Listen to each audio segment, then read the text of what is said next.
नमस्कार बच्चों, स्वागत है। अध्याय 9 बल और गति में हम लोग ले रहे थे न्यूटन की गति के नियम। पिछली क्लास में बात हमने छोड़ी थी न्यूटन की गति के दूसरे नियम पर आधारित कुछ आंकिक प्रश्नों को लेते हुए। 2 आंकिक प्रश्न आज और ले रहे हैं उसी सूत्र F बराबर ma पर आधारित। पहला जो आज के लिए आंकिक प्रश्न है वो कुछ इस प्रकार है, नोट करें आप साथ के साथ। 2 वस्तुओं पर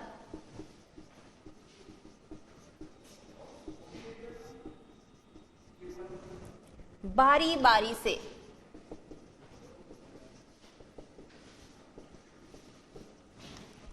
समान बल लगाने पर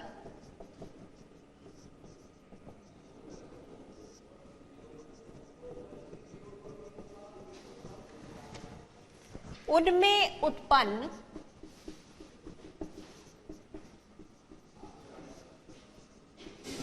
त्वरण का अनुपात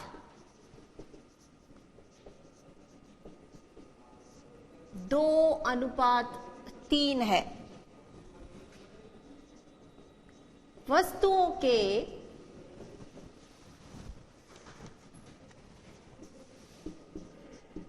द्रव्यमानों का अनुपात ज्ञात कीजिए।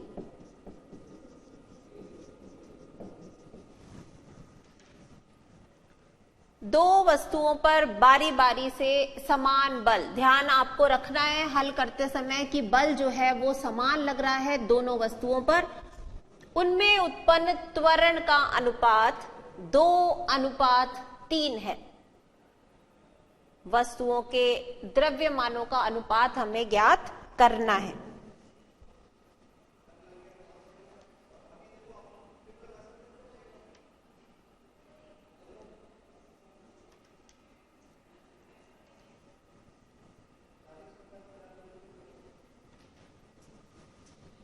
अब देखिए हल करते समय हमें त्वरण का केवल अनुपात दिया हुआ है और हमें द्रव्यमानों का अनुपात ज्ञात करना है। याद कीजिए न्यूटन की गति के दूसरे नियम का जो हमने सूत्र प्राप्त किया था F बराबर m × a, जहां पर F वस्तु पर लगाया गया बल, m वस्तु का द्रव्यमान और a त्वरण है।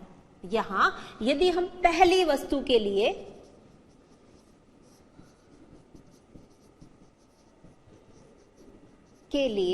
बल F1 माने तो F1 is equal to m1 यानी पहली वस्तु का द्रव्यमान और उसका त्वरण a1।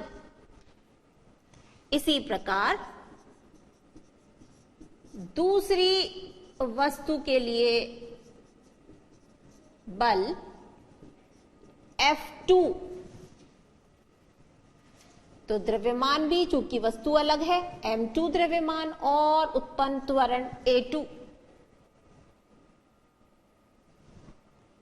अब यहां चूंकि प्रश्न में हमें दिया गया है समान बल लग रहा है, इसका मतलब पहली वस्तु और दूसरी वस्तु पर लगने वाले बल क्रमशः F1 और F2 के मान क्या होंगे? बराबर, क्योंकि समान बल है।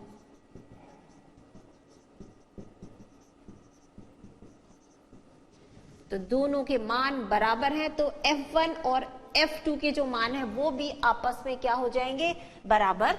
रखिएगा मान m1 a1 is equal to m2 a2। यहां से आप a1/a2, क्योंकि हमें इनका अनुपात दिया है, दोनों वस्तुओं का हमें त्वरण का अनुपात दिया है, तो a1/a2 और इधर से m2/m1। इस प्रकार से इस समीकरण को हमने लिख दिया। a1/a2 यानी दोनों वस्तुओं के त्वरण का अनुपात हमें दिया गया है 2:3, तो 2/3, चूंकि a1 इज इक्वल टू 2 और a2 इज इक्वल टू 3 है। दोनों के मान हमने रख दिए। 2/3 is equal to m2/m1।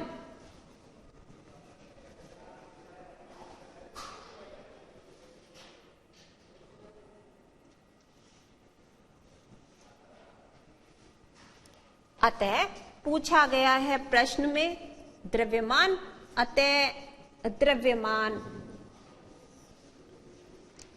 m1 अनुपात m2 इज इक्वल टू 3:2 ये हमें प्राप्त होता है।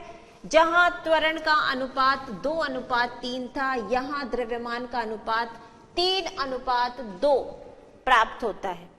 इसका मतलब हम ये कह सकते हैं कि जब वस्तुओं पर समान बल लग रहा है, उस स्थिति में वस्तु का जो द्रव्यमान है वो उनके त्वरण के व्युत क्रमानुपाती होता है। उल्टा हो गया, देखिए जहां पहली वस्तु का त्वरण था 2, उसका द्रव्यमान है 3।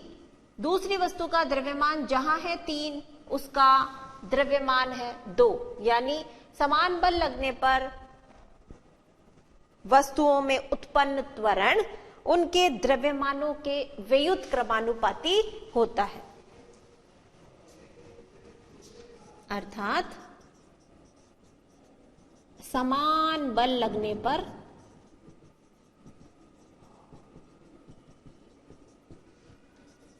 वस्तुओं में उत्पन्न त्वरण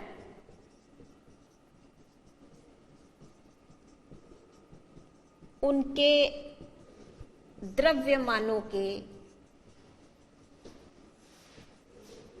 व्युत क्रमानुपाती होता है।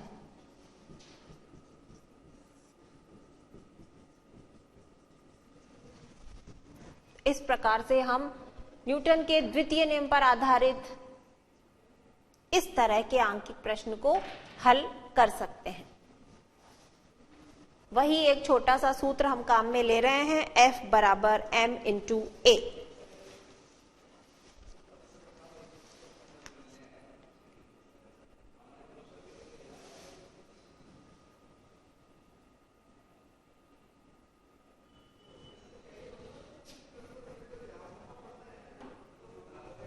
पहली वस्तु के लिए F1 का मान, दूसरी वस्तु के लिए F2 का मान। चूंकि दोनों बल बराबर हैं, इसलिए F1 की राशि F2 की राशि के बराबर हो जाएगी। त्वरण का हमें अनुपात दिया है, इसलिए हम त्वरण की राशि को अलग कर लेते हैं, द्रव्यमान की राशि को अलग, और यहाँ त्वरण के अनुपात का मान रखने पर हमें द्रव्यमानों का अनुपात प्राप्त हो जाता है। एक और प्रश्न ले लेते हैं।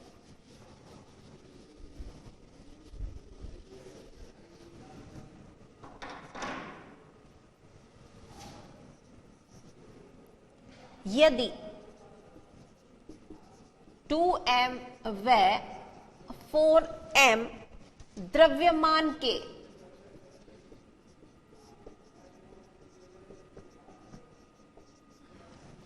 दो पिंडों पर समान बल लगाए जाते हैं,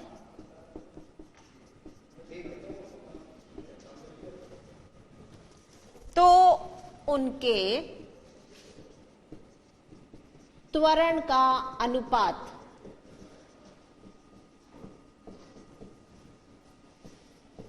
ज्ञात कीजिए।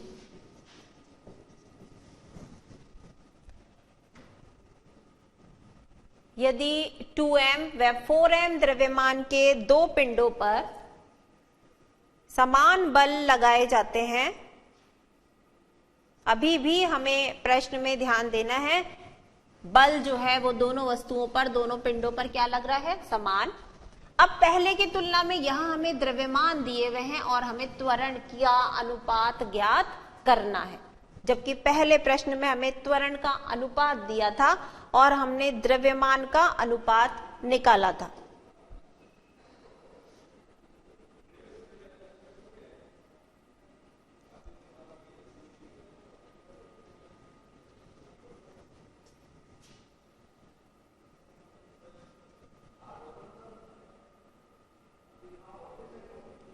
हल करते समय वही हम F बराबर m इंटू ए का सहारा लेंगे। पहली वस्तु के लिए जहां बल F1 is equal to m1a1, यहां पर आप देखिए m1 की राशि हमें दे रखी है 2m, वस्तु का द्रव्यमान कितना दिया है? 2m, तो हम यहां लिखेंगे 2ma1। इसी प्रकार दूसरी वस्तु के लिए हमें बल दिया गया है F2, F2 में m2 यानी दूसरी वस्तु का जो द्रव्यमान है, दूसरे पिंड का जो द्रव्यमान है वो हमें दिया गया है 4m, हम रखेंगे 4ma2। वही शर्त जो पिछले सवाल में भी थी, समान बल लग रहा है, इसलिए F1 बराबर F2 के होगा।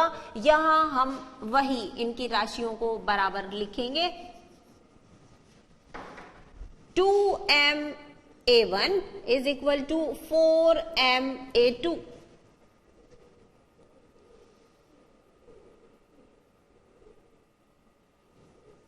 यहां देखिए m से m और 2 एकम 2, 2 दूना 4, आप इसे थोड़ा हल कर सकते हैं।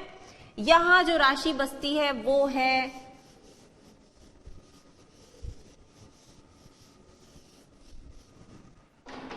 A1 का गुणा A से, तो A1 ही लिख सकते हैं हम। और यहां रह गई है राशि हमारी 2A2। क्योंकि हमें त्वरण का अनुपात ज्ञात करना है और द्रव्यमान की राशि कैंसिल आउट हो ही चुकी है, यहां हम करेंगे अनुपात के लिए A1 अपॉन A2। A1 यहां है, A2 को नीचे ले आएंगे, is equal to 2 upon A1 के इधर कुछ नहीं है, इसका मतलब है 1। तो इसलिए A1 अनुपात A2 इज इक्वल टू, हमें त्वरण का अनुपात जो ज्ञात करना था वो हमें प्राप्त हो जाता है। A1 अनुपात A2 इज इक्वल टू 2 अनुपात 1। 2:1 में हमें त्वरण का अनुपात प्राप्त होता है दोनों पिंडों के लिए, जबकि उनके द्रव्यमान क्रमशः 2m और 4m है।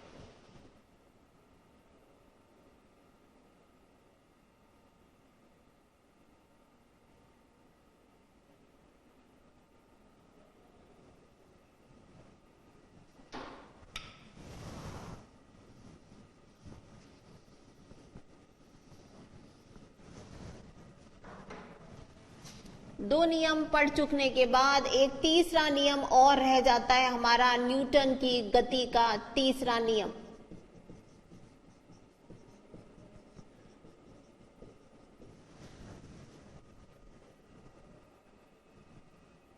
ये सवाल नोट कर लें, उसके बाद हम अपनी चर्चा जारी करेंगे तीसरे नियम के साथ।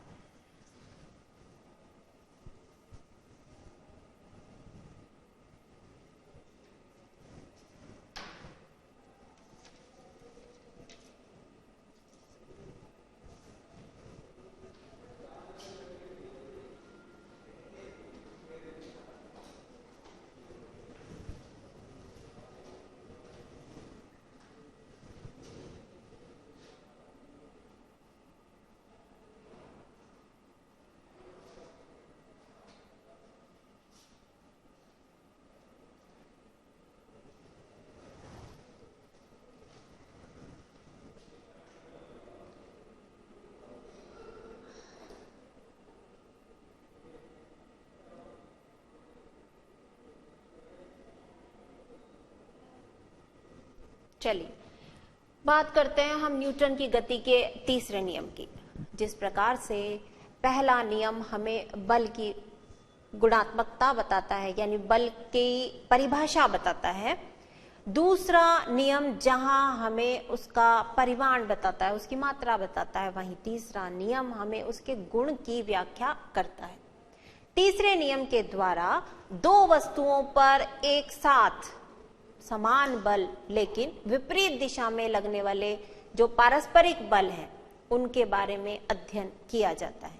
इस नियम को क्रिया प्रतिक्रिया का नियम भी कहते हैं। यदि हम उदाहरण लें कि वस्तु ए वस्तु बी पर बल लगाती है तो उसे कहा जाएगा क्रिया, और उस क्रिया के फलस्वरूप बस वस्तु बी द्वारा ए पर फिर से बल लगाया जाएगा, लेकिन अब ये बल, पहला बल इस दिशा में था और दूसरा जो बल लग रहा है उसकी दिशा विपरीत है, इस दिशा में लग रहा है।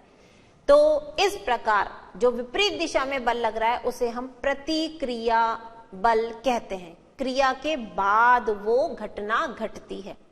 तो इस प्रकार से न्यूटन की गति का जो तीसरा नियम है उसे हम क्रिया प्रतिक्रिया का नियम भी कहते हैं।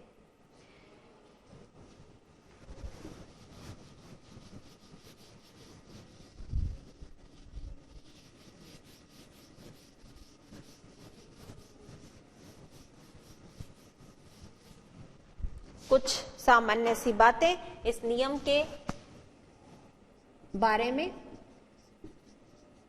इस नियम द्वारा दो वस्तुओं पर एक साथ लगने वाले पारस्परिक बलों के संबंध में अध्ययन किया जाता है।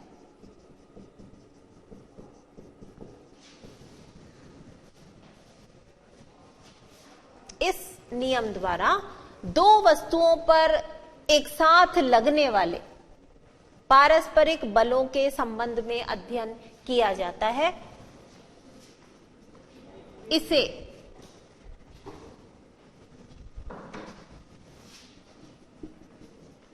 क्रिया प्रतिक्रिया का नियम भी कहते हैं।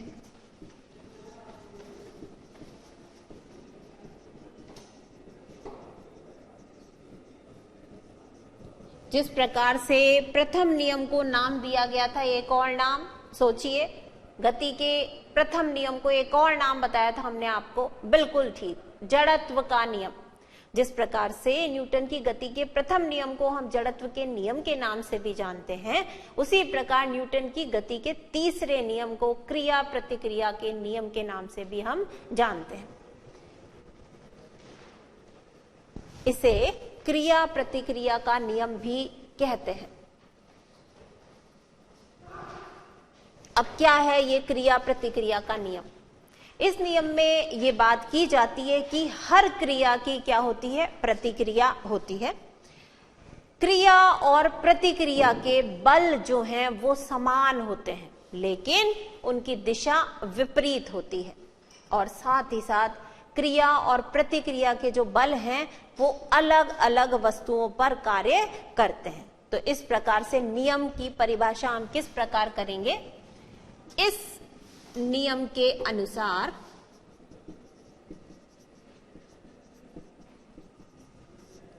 प्रत्येक क्रिया की समान परिमाण परंतु विपरीत दिशा में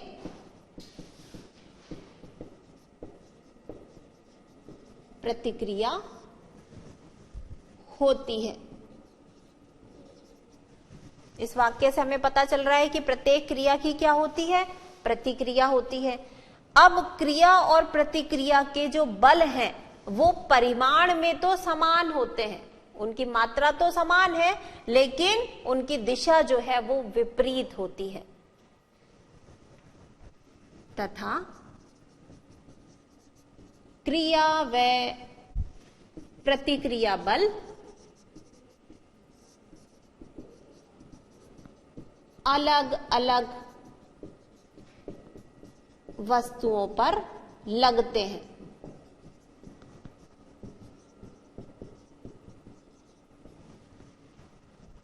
तो ये है आपके सामने गति का तीसरा नियम। इस नियम के अनुसार प्रत्येक क्रिया की समान परिमाण परंतु विपरीत दिशा में प्रतिक्रिया होती है और क्रिया और प्रतिक्रिया के बल अलग अलग वस्तुओं पर लगते हैं।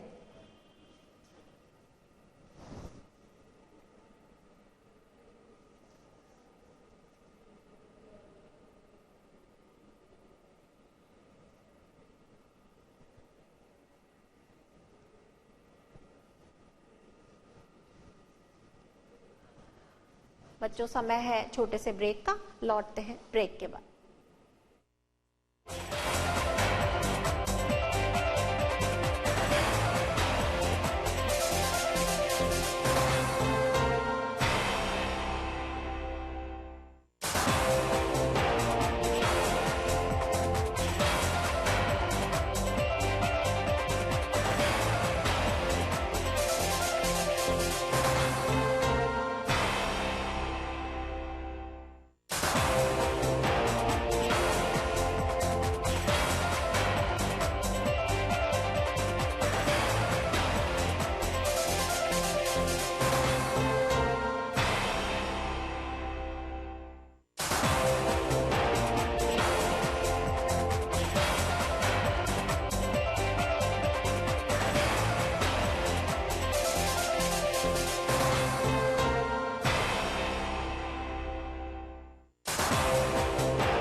चलिए नोट कर लीजिए।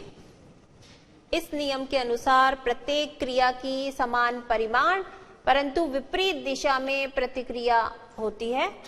क्रिया और प्रतिक्रिया बल अलग अलग वस्तुओं पर लगते हैं। यह नियम बल के गुण की व्याख्या करता है।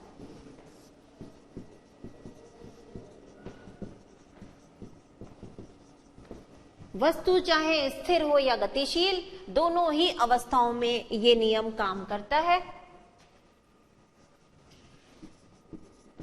यह नियम स्थिर तथा गतिशील दोनों ही अवस्थाओं में काम करता है।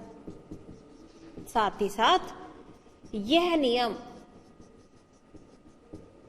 गुरुत्वीय बल,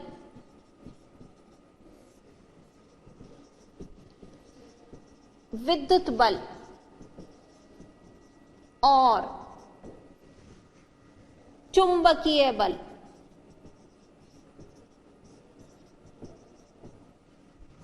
यह बल गुरुत्वीय बल, विद्युत बल और चुंबकीय बल आदि में भी लागू होता है।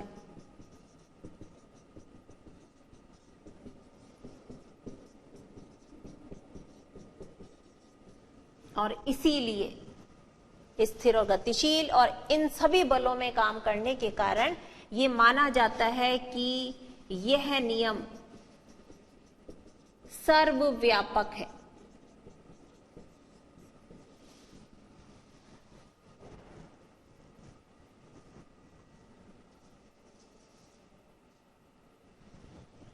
ये तो है न्यूटन की गति के तीसरे नियम के संबंध में संक्षिप्त जानकारी।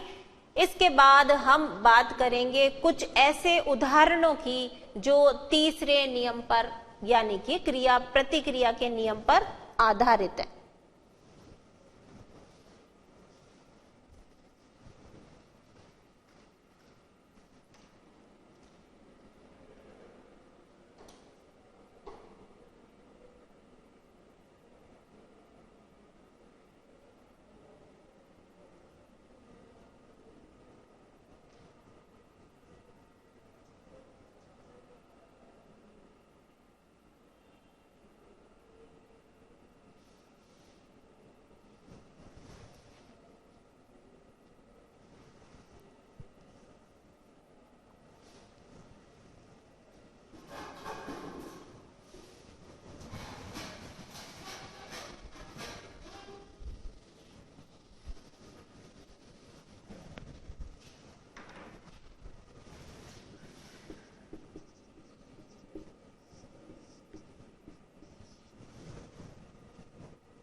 सबसे पहला यदि हम उदाहरण लें तो भूमि पर हमारा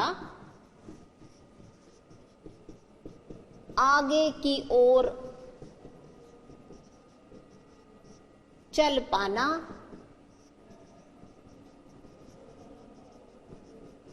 इस नियम द्वारा समझाया जा सकता है।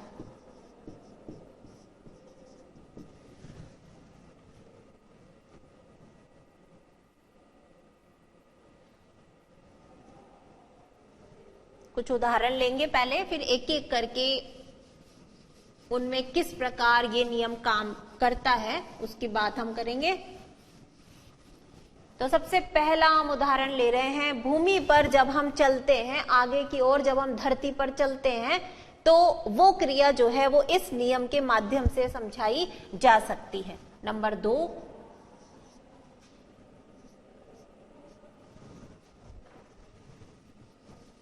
तैराक द्वारा यानी तैरने की क्रिया भी इसी नियम पर आधारित है।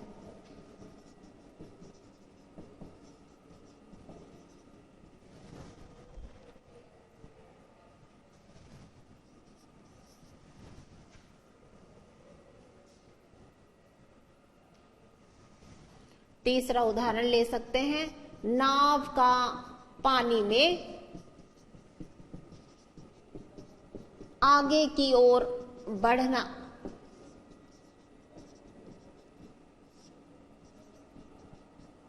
इस नियम द्वारा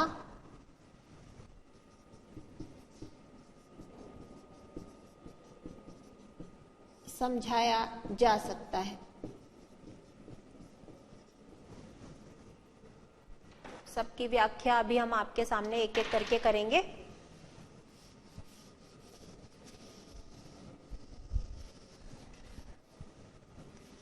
चौथा उदाहरण हम ले सकते हैं, नाव से किनारे पर कूदते समय नाव को पीछे की ओर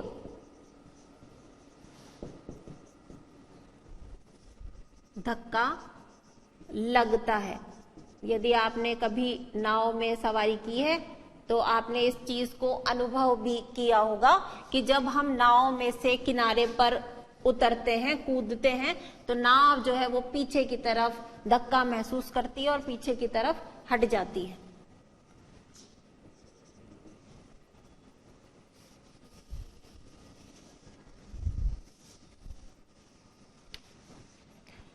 पांचवा उदाहरण हम ले सकते हैं, वायुयान की आगे की ओर गति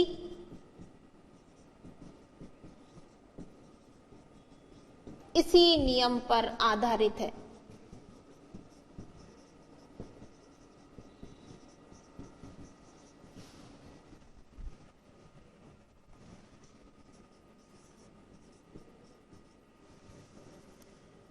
छठा उदाहरण हम ले रहे हैं रॉकेट का ऊपर की ओर उठना।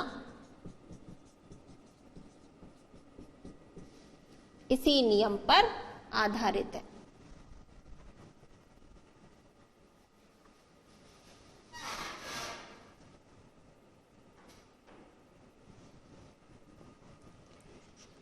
सातवां उदाहरण आप ले सकते हैं, बंदूक से गोली दागते समय यानी गोली चलाते समय चलाने वाले को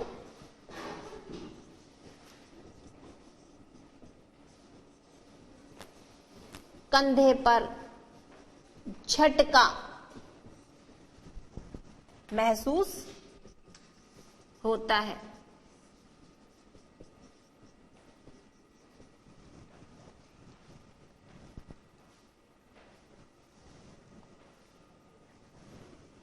और एक लास्ट उदाहरण और ले लेते हैं।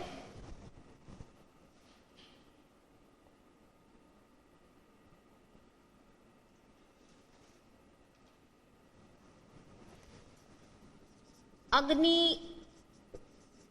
शमन कर्मचारी द्वारा पानी के पाइप को संभालना कठिन होता है।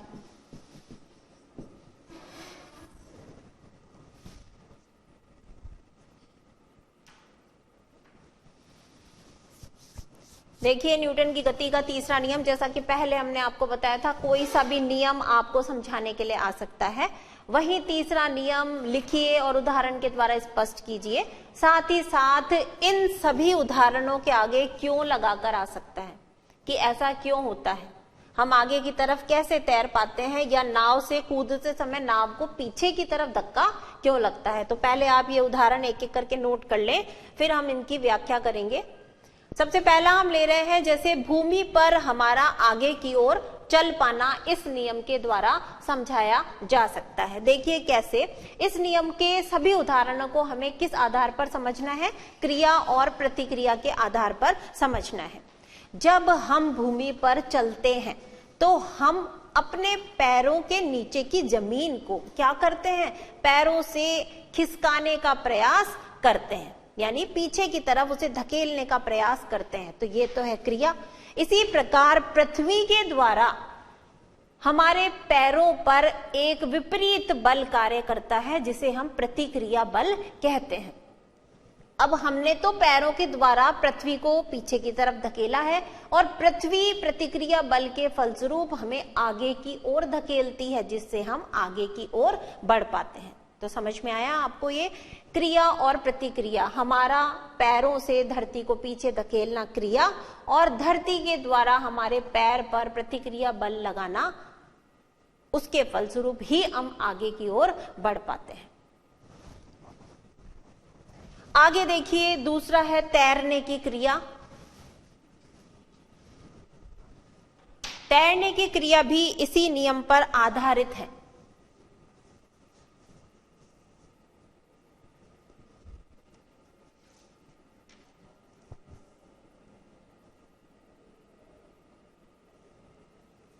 अब जब तैरने की क्रिया होती है तब तैराक क्या करता है, अपने हाथों से और पैरों से पानी के बहाव को पीछे की तरफ धकेलने का काम करता है। तो ये है क्रिया, और इसी क्रिया की प्रतिक्रिया के फलस्वरूप ही पानी द्वारा जब बल लगाया जाता है तो हम आगे की तरफ गति कर पाते हैं, तो हम आगे की तरफ पानी में तैर पाते हैं। क्रिया और प्रतिक्रिया के द्वारा ही इसे हम समझा सकते हैं। तीसरा हम बात कर रहे हैं नाव का पानी में आगे की ओर बढ़ना। बिल्कुल वही कारण है कि नाव चलते समय भी क्या काम किया जाता है, पतवार के द्वारा पानी को पीछे की तरफ धकेला जाता है, ये क्रिया। और इस क्रिया के फलस्वरूप पानी द्वारा जो बल लगता है विपरीत दिशा में, उसके फलस्वरूप नाव आगे की ओर सरलता से बढ़ती चली जाती है।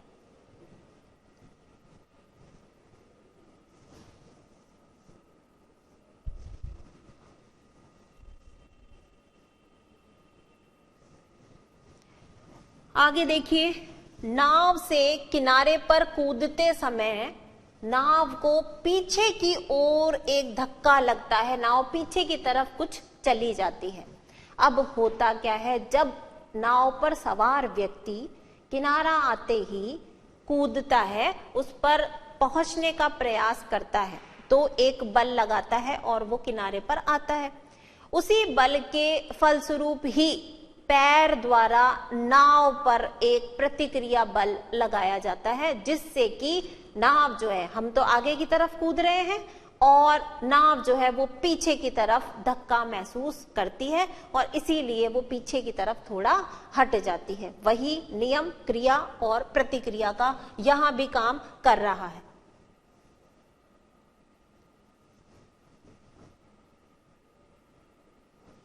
आगे पांचवा उदाहरण हमने ले रखा है, वायुयान की आगे की ओर गति भी इसी नियम पर आधारित है। इसी के आधार पर हम उसकी व्याख्या भी कर सकते हैं।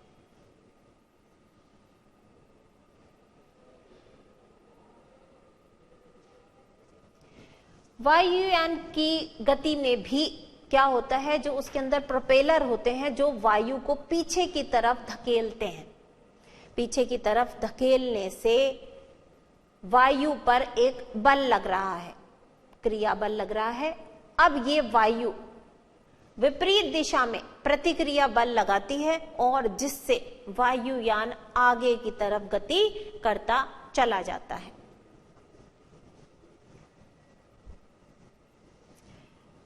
आगे है रॉकेट का ऊपर की ओर उठना। रॉकेट की गति को भी हम इसी नियम के आधार पर समझा सकते हैं। जब रॉकेट को पृथ्वी से ऊपर की तरफ छोड़ा जाता है तो रॉकेट के पिछले हिस्से से तेज गति से गैसें बाहर निकलती हैं। अब क्रिया हो रही है, नीचे की तरफ गैसें बाहर निकल रही हैं और उस क्रिया के फलस्वरूप विपरीत दिशा में एक प्रतिक्रिया होती है और रॉकेट जो है वो ऊपर की तरफ एक बल महसूस करता है और उससे रॉकेट ऊपर की तरफ गति करता चला जाता है। तो क्रिया हुआ गैसों का बाहर निकलना और प्रतिक्रिया फलस्वरूप रॉकेट का आगे की तरफ, ऊपर की तरफ उठना।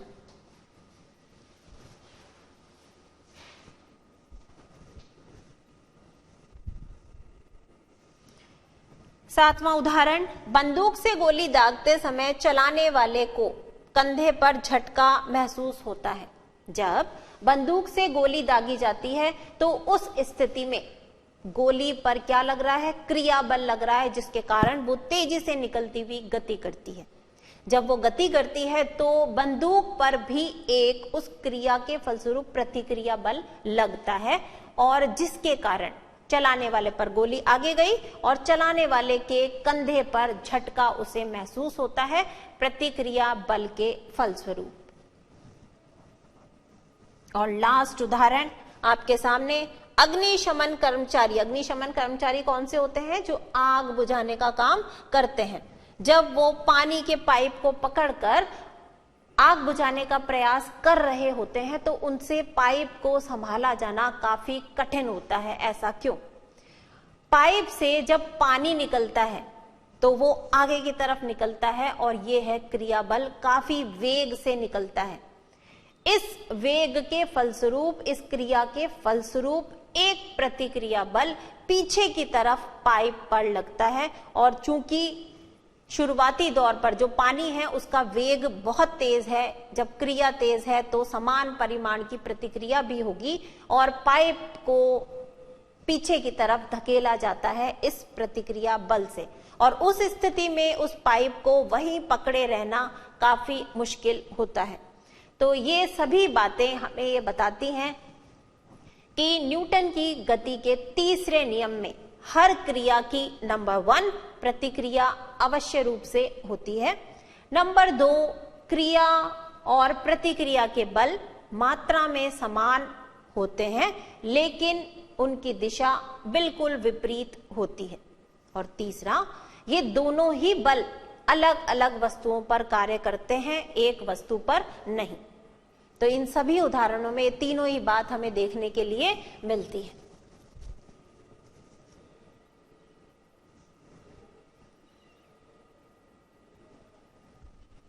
नोट कर लें आप, किसी के ये उदाहरण बचे हैं तो व्याख्या सभी की एक एक करके कर दी है हमने।